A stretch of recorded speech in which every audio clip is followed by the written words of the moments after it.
Bonjour, bonjour à tous. Alors, aujourd'hui, on va parler d'un film qui date de 96, 1996, merveilleuse année, l'année, par contre, peut-être, je ne sais pas, détestée par ceux qui ont 29 ans et les futurs trentenaires, mais bon, on y passe tous, donc bon, c'est pas grave, c'est un détail. Et le film dont je vais parler aujourd'hui, c'est Scream. Donc, au moment où j'enregistre la vidéo, je viens de le voir. Donc on va dire que je réagis à chaud. J'ai quand même prévu une petite fiche de noms parce que bon, on parle souvent de name dropping et tout, avec le petit côté franglais derrière qui se laisse entendre. Mais moi, il y a un truc qui me dérange, c'est surtout le name forgetting. Voilà. Le name forgetting, ben, on discute, et là on dit ah oui, tu te souviens l'acteur là, le mec là, avec ses, je sais plus là, j'ai plus son nom mais ça me reviendra. Bref, voilà, le name forgetting, c'est malheureux, mais c'est pour ça qu'on prend des notes. Donc Scream. Alors Scream, qu'est-ce que c'est? C'est un film qui est sorti du coup dans les années 90, plusieurs années après justement le début des slashers. D'ailleurs le film fait référence souvent à Halloween, très très bonne série de slashers. Et ce qui est assez intéressant, c'est que le film a tendance à déconstruire un petit peu les codes qu'on emprunte au slasher, en s'en moquant un petit peu. Et ce qui fait que le film est vraiment intéressant, et en plus d'avoir une bonne histoire, un côté un petit peu polar, who done it, voilà, mais qui est le mystérieux assassin, mystérieux assassin, bien sûr. Là, j'en perds mon vocabulaire. Et du coup, on a vraiment un film, je pense, ça fait partie des films à voir. Voilà, alors après, évidemment, il y a du sang, de la chic et du molar, mais c'était intéressant. C'était vraiment. Mon visionnage était vraiment très cool. Donc, on retrouve à la réalisation Wes Craven, et je prends ma feuille évidemment, parce que je connais pas forcément tous les noms, et au scénario Kevin Williamson, parce que c'est important quand même de le mentionner.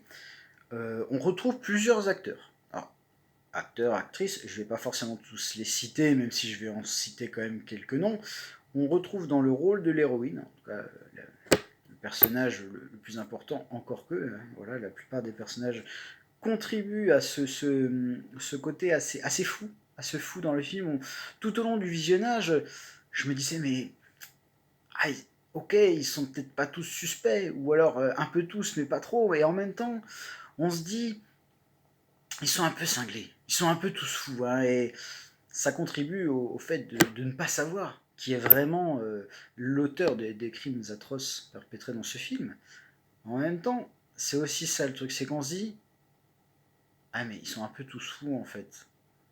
Donc est-ce que finalement le pire c'est le tueur? Enfin bref, voilà, on se questionne un petit peu, et puis on a une belle histoire, enfin une belle histoire, une bonne histoire, voilà, avec des acteurs qui vraiment donnent vraiment une ambiance vraiment particulière au film. Et parmi les acteurs et actrices qu'on retrouve, on a Neve Campbell, comme je l'ai dit, hein, qui joue l'héroïne, mais on retrouve aussi David Arquette. Alors David Arquette, qui nous joue le rôle d'un flic, ouais, parfois par moment, on se dit, ah tiens, lui, voilà, je ne vais pas rentrer dans les détails, j'ai vraiment pas envie de vous gâcher l'histoire, parce que je sais qu'avec certains films, on dit, ouais, il y a prescription, le film il a presque 30 ans, oui, 30 ans, bordel. Mais c'est pas une raison pour le spoil à ceux qui l'ont pas vu. Voilà, c'est ça. C'est comme j'ai encore pas vu Jurassic Park, j'y travaille, hein, je vais le regarder, mais pour l'instant je l'ai pas vu. Donc David Arquette qui est doublé par Daniel Lafourcade, qui est un comédien de doublage que j'aime beaucoup. On trouve aussi Rose McGowan, que finalement je connaissais pas jusqu'à ce que je décide de me lancer dans le visionnage de Charmed, que j'ai mis en pause, hein, comme beaucoup de choses. Mais voilà, très bonne actrice, hein. On retrouve aussi Courtney Cox. Ski Turich. Et là, Ski Turich, il est doublé par un de mes comédiens préférés, qui a un petit peu disparu des radars, mais qui a vraiment ce timbre de voix particulier. Et je l'ai aussi vu en tant qu'acteur dans le film Prof, avec notamment Lucchini et Laurent Gamelon. C'est Lionel Melet. Voilà, donc je ne sais pas ce qui devient, mais en tout cas voilà, c'est vraiment quelqu'un dont j'apprécie beaucoup le travail, et ça fait plaisir de l'entendre. On a aussi Matthew Lillard, voilà, un acteur. Je ne saurais pas dire s'il est vraiment connu, hein, je l'ai vu dans différents films, et il a un très bon niveau. C'est vraiment un bon acteur. D'autant plus que là, il est doublé par Thierry Ragueneau, qui nous fait une très belle prestation, avec une voix aussi énergique que le jeu de Matthew Lillard est saisissant tout au long du film.